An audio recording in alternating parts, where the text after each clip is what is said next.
Hi, I'm Pastor Jake Osborne at Christ Covenant Church, and today I want to explain to you a little bit about why we do parent-child dedication services.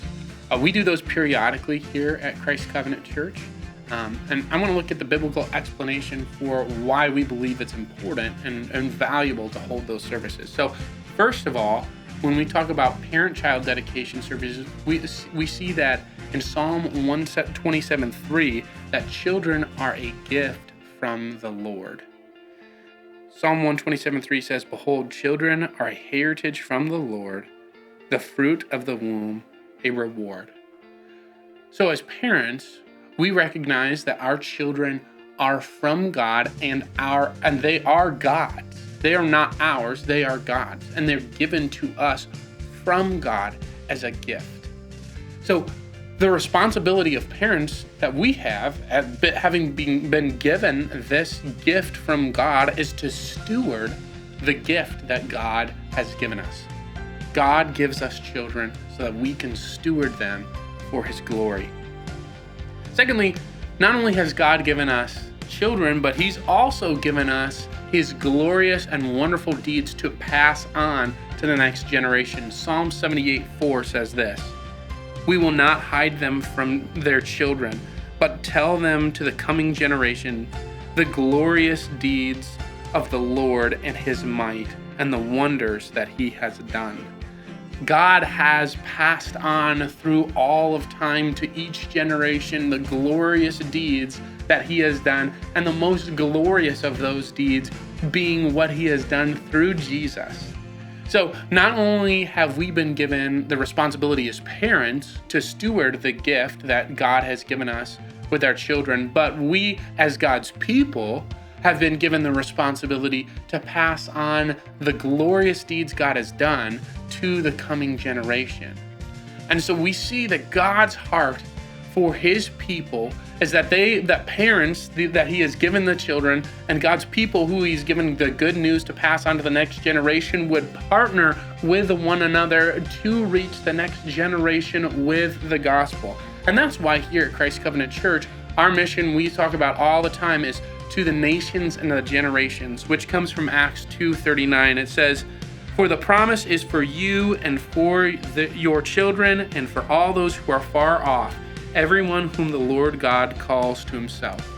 So just as our mission is to bring the gospel to those who had never heard it overseas and in far off reaches of the world, for those who are far off, our mission is also to bring the gospel to our children who are born sinners and in need of God's grace. They will not know the gospel unless we pass on the gospel as God's people to them.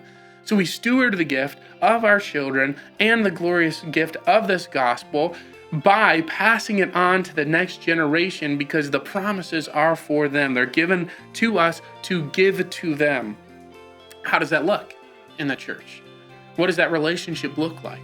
Titus 2 talks about this. It's one of my favorite passages when thinking about child and student ministry, where Paul tells Titus, he gives him direction that older men and older women in the church should teach what accords with sound doctrine to younger men and women in the church, that they should set examples for them of godliness and self-control in their marriages and in their homes and in their lives, that they would be set up as examples of what it means to live according to the gospel. And so there's this relationship and this proximity and sharing of life with these younger people to point them towards the truth of what it means to live as a believer. So why do we formally dedicate our children to the Lord in these services? One, it's acknowledging what is already true. We are acknowledging what the Bible has already said. That God has given you these children as a gift to steward them. That is a responsibility God has given to parents. God has already given the responsibility to the church to pass the gospel on to the next generation. We are acknowledging that during these child dedications. It's acknowledging what's already true. Secondly, it's celebrating. God has given children as gifts. God hasn't just done any deeds, He has done glorious and wonderful deeds. in the gospel. So we are celebrating the gifts that God has given us and the glorious message that God has given us to give to them. So it's a chance to formally celebrate.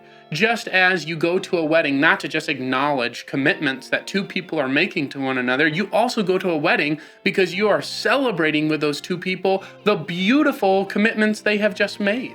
That's the same heart that we have in dedication, that we are celebrating the glorious commitments to preach the gospel to these gifts of children that we have been given. And finally, there's even an extra layer to it where we invite our friends and family to these child dedications because we want them to know our intent and our heart as believers to fulfill the mission of God. And we get to share that with family members who maybe do know the Lord so that they could partner with us as well in discipling our children and passing that gospel on, or even to family members who don't, so that they can know that our goal here in this life is for God to get glory and his gospel going to the nations and generations. So to all of you parents who are considering dedication, I would so encourage you to formally make that commitment to your church and to the Lord by taking part in a parent-child dedication. And I would encourage you to do that with your infants and with your toddlers and with all of your children who you would like to dedicate to this relationship with the local church, to being raised in a community that is going to show them the gospel.